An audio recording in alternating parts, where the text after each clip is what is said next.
నమస్తే అన్న. నమస్తే. ఇప్పుడు జూబ్లీస్ లో ఎలక్షన్స్ వస్తాయి. ఏ పార్టీ వస్తే మంచిగా ఉంటుంది అనుకుంటున్నారు? కాంగ్రెస్ వస్తే మంచి ఉంటుంది. ఎందుకన్నా కాంగ్రెస్ అనేది? కాంగ్రెస్ నవీన్ అన్న ప్రతి ఒక్క పబ్లిక్ కి తెలిసి ఈడ నువ్వు జుబ్లీస్ ఎవరన్నా నువ్వు నవీన్ అన్న చెప్తారు. నవీన్ అన్నం చూసేస్తురా లేకపోతే కాంగ్రెస్ ని చూసేస్తురా? నవీన్ అన్న చూసేస్తారు. కాంగ్రెస్ ఎలా పరిపాలిస్తుంది? కాంగ్రెస్ ఇప్పుడు స్టార్ట్ అయిందన్న, ఇంకా టైం ఉంది కదా. బీఆర్ఎస్ 10 సంవత్సరాలు పరిపాలించింది కదా, సో ఎలా పరిపాలించింది? అంత మాత్రమే.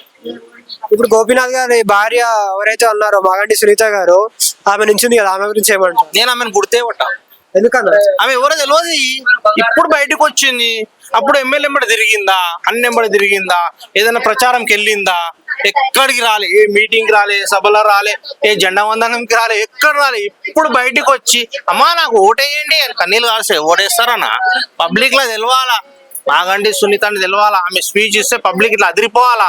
అప్పుడు తెలుస్తుంది, అరే మాగంటి అమ్మ భార్య. ఆయన ముఖం చూసాను చేస్తారు, చెప్పలేం. పబ్లిక్ ఆయన ముఖం చూడొచ్చు, అభివృద్ధి చేయొచ్చు, లేదంటే సానుభూతిని చేయొచ్చు. బీజేపీ గురించి ఏమంటారు? బీజేపీ డౌట్ అన్న.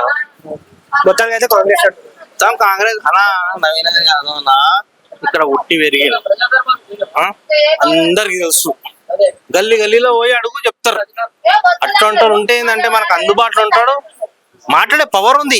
ఏదన్నా కావాలా, ఏదైనా డెవలప్మెంట్ చేయాలన్నా పోయి గుంజుకొని తీసుకొస్తాడు అన్న, అట్లా పవర్ ఉంది. ఇక మేడం మనం చూస్తా ఫస్ట్ టైం బయటికి రావడం, ఇక ఆమె వచ్చి మాట్లాడి చేసరికి చాలా టైం పడుతుంది.